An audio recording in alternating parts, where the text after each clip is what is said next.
विष्णु गुरुदेव महेश्वर गुरु साक्षात परब्रह्म तस्मै श्री। मेरे जीवन के परम आराध्य श्री ठाकुर शिष्य गौड़मा, परम पूज्य पाश शिष्य गौड़दा, परम पूज्य पाश शिष्य आचार्य सभी के चरणों में रखो। उपस्थित हमारे ऋतिक देवता, कर्मी वृंद, दादा माताएं, सभी को मेरी आंतरिक श्रद्धा बताइए।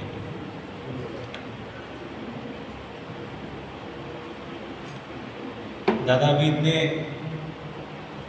अच्छे से सब कुछ ठाकुर जी की फिलॉसफी इतने संक्षेप में बता रहे थे। वही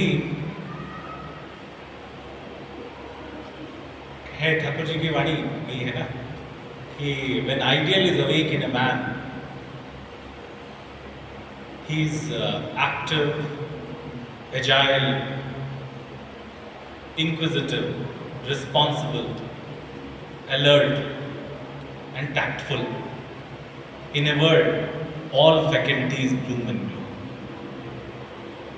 क्या मतलब हुआ कि जब ठाकुर जी की सिंपल फिलॉसफी, ठाकुर जी जो सिंपल चीज़ें जो बता कर गए हैं, जब वो हम अपने जीवन में लेके चलते हैं तो वो हमें पता भी नहीं चलता कि हमारा जीवन कैसे ट्रांसफॉर्म होता है।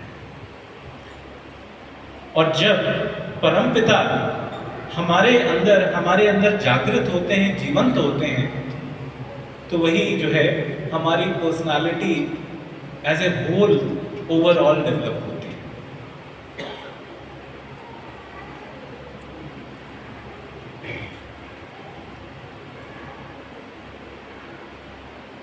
अभी इतने खूबसूरती से दादा यजन याजन इष्टवृत्ति सभी का महत्व हमारे मोटर सेंसरी कोऑर्डिनेशन में कैसे कैसे कहाँ और किस किस टाइप की विपत्ति में हमें कैसे हेल्प करती है, दैहिक दैविक भौतिक। दादा से इसीलिए सुनने में हम लोगों को बहुत मन करता है, हर बार दादा का यही लगता है कि हम सुनते रहें। लेकिन वही है कि ठाकुर जी युग पुरुषोत्तम परम प्रेम में हम आज इतने भाग्यवान हैं कि ठाकुर जी हमको मिले हैं और हम ठाकुर जी का वो एक बोलते हैं son by birth and son by culture. हम लोग बाय बर्थ जो हैं, हम जो भी कुछ हेरिडिटी में अपने लेकर आए हैं वो तो हमारे अंदर वही है। तो वही बोलते हैं इंस्टिंक्ट्स आपकी जो भी हैं, जो आप जन्मगत संस्कार हैं, तो वही ठाकुर जी का सत्वनिसरण में भी है, मनुष्य का आकांक्षित मंगल उसके अभ्यस्त संस्कार के अंतराल में होता है।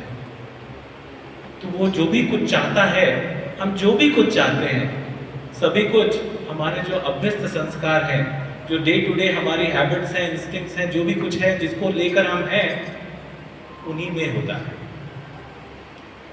और मंगलदाता तभी दंडित होते हैं जब प्रदत्त मंगल का अभ्यस्त संस्कार के साथ विरोध होता है। मंगलदाता ठाकुर भगवान हम सब कुछ, सबके पास सब जो है, और कुछ जब रास्ता नहीं दिखता है तो परम पिता के पास जाते हैं। ठाकुर परम पिता और ये हमारे संस्कार में शुरू से रहा है कि जो भी है, एक तो एनीवे शुरू से उठकर जो भी है पूजा करते हैं, पूजा अर्चना ठाकुर जो भी है भगवान, राम हुए कृष्ण हुए जो भी हुए, अगरबत्ती दिखाई, ये किया, मंदिर में गए, माथा टेका, और वही जो है जाकर भगवान हमको ये हो जाए, भगवान हमको वो हो जाए। तो वही ठाकुर जी बोलते हैं, विषय में मन संलग्न रहने को आसक्ति कहते हैं, सत में मन संलग्न रहने को, निरक्षिन्न भाव से संलग्न रहने को ही भक्ति कहते हैं। और वही आज के सत्वनिसरण में भी था, हंसो किंतु विद्रुप में नहीं, रो किंतु आसक्ति में नहीं। तो किसी की चाह में कि मुझे ये मिल जाए, ऐसा हो जाए, वो हो जाए, इसमें परमपिता के पीछे रोने से कोई फायदा नहीं।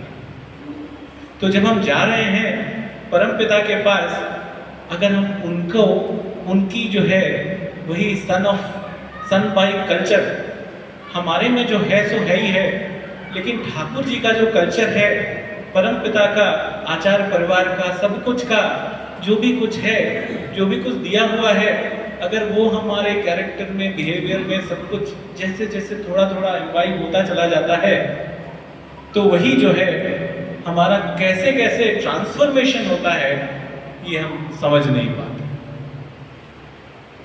तो इतने उससे विश्वरंजन भाई भी अभी बता रहे थे कि देवघर गए और देवघर जाकर वहां पर बैठे हैं और देखने में क्या मिल रहा है, आचार्य देव बैठे हैं, चारों तरफ से भक्तगण बैठे हैं, और हो क्या रहा है, ऐसे ही कुछ बातें चल रही हैं।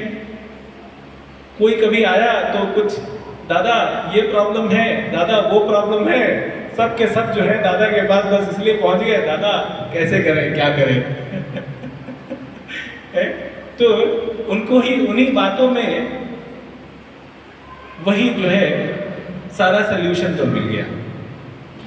लेकिन परमपिता ठाकुर कभी ना प्रवचन दिए, ना ही कुछ, कभी कुछ ऐसा तो हुआ नहीं कि ठाकुर भगवान बैठ के प्रवचन दे रहे हैं कि ये ऐसा करो वैसा करो। ठाकुर के पास भी जब लोग जाते थे तो वही बैठे हुए हैं, परमपिता जो बैठे हुए हैं, और सब उनको चारों ओर से घेर के बैठे हैं। पता नहीं क्या आकर्षण है, क्या कुछ है कि परमपिता को देखकर, उनके चारों ओर बैठकर हम बस यही देख रहे हैं, हाय कितने खूबसूरत, क्या आचरण, कैसे हैं ठाकुर।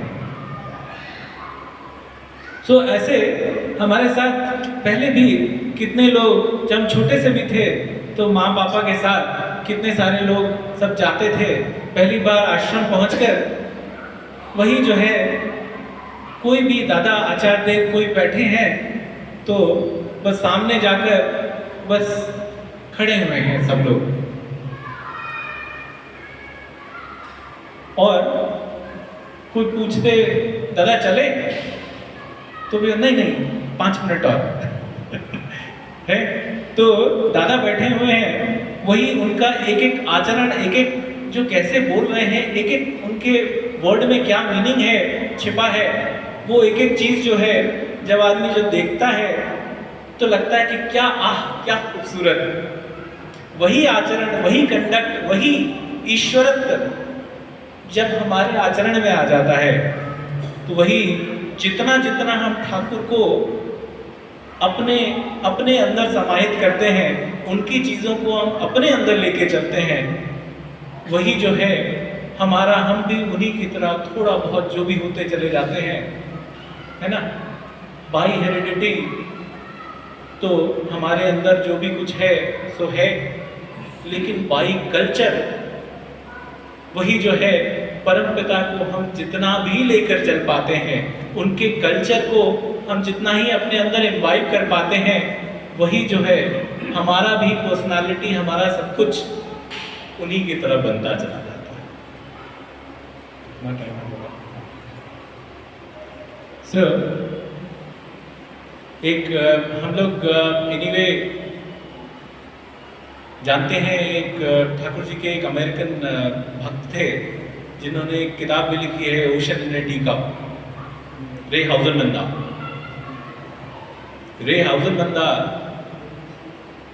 वो अमेरिका से, अमेरिका फील्ड सर्विस, वो मतलब आर्मी वगैरह के साथ यहाँ आए थे और एम्बुलेंस वगैरह का वो चलाते थे। यहाँ आए तो यहाँ पर स्पेंसर दा एक और थे अमेरिकन, उनके द्वारा ठाकुर जी के बारे में सुना। सुनकर वो सोचे कि, तो स्पेंसर दा बोले कि भाई तुम ठाकुर जी का दर्शन किए बगैर वापस मत जा। तो रे हाउसमैन सोच रहे हैं कि मेरी तो बुकिंग है, मुझे कल वापस जाना है। बोले नहीं नहीं, अगर तुमने ठाकुर जी के दर्शन नहीं किए तो you will miss something in life. तो रे हाउसमैन बंदा ठाकुर जी के पास पहुंचे, बहुत कुछ हुआ, ठाकुर जी का दर्शन हुआ, ठाकुर जी से उनको इतना कुछ प्राप्त हुआ।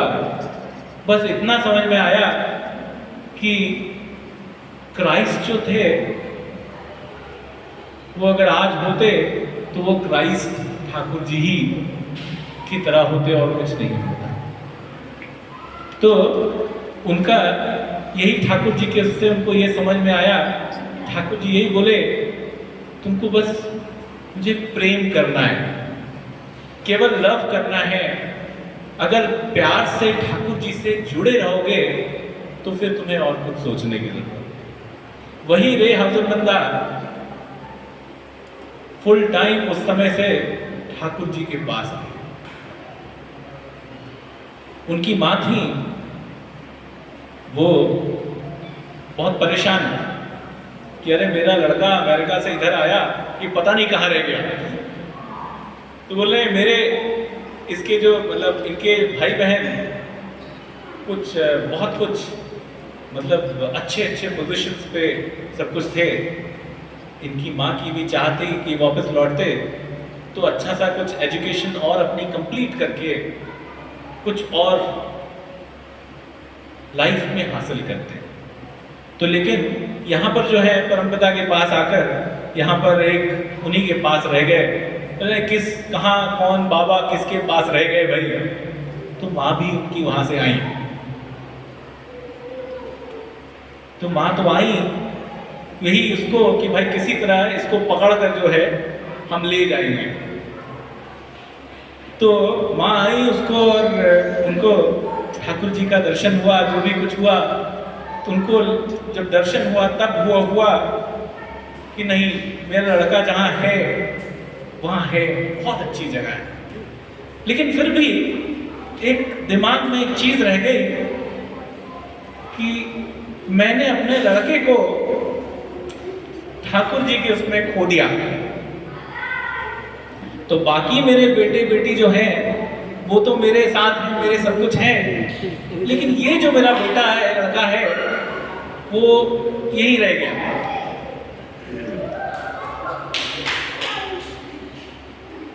बाद में माँ कई बार आई ठाकुर जी के पास और बाद में जब उनकी तबीयत काफी खराब हुई तो ठाकुर जी ने बोला रे हाउसमैन को कि तुम अपने माँ के पास नहीं जाओगे क्या? जाओ माँ के पास जाओ। और ठाकुर जी के आदेश से वो अपने माँ के पास रहे। उनके भाई थे, बहन थी, सबने माँ के ओल्ड हो जाने पे, वृद्ध हो जाने पे उनको एक ओल्ड एज होम में वहाँ रख दिया। तो ओल्ड एज होम में क्योंकि वो बीमार भी थी, उनको फुल टाइम उनका ख्याल रखना था और ये सब लोग जॉब में थे, इतना टाइम नहीं है कि कौन उनके पास रहकर उनका देखभाल करे। तो उनको ओल्ड एज होम में रख दिया। जब गए रे हाउसमैन तो वही तुरंत उनको निकाल कर लाया कि नहीं नहीं मेरी माँ है, मेरे साथ रहे।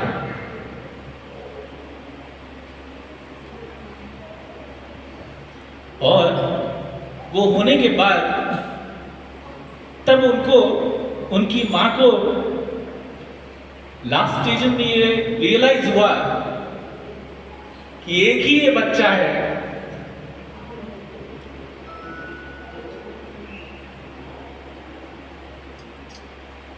जिसको मैंने खोया नहीं है, वो मेरा है।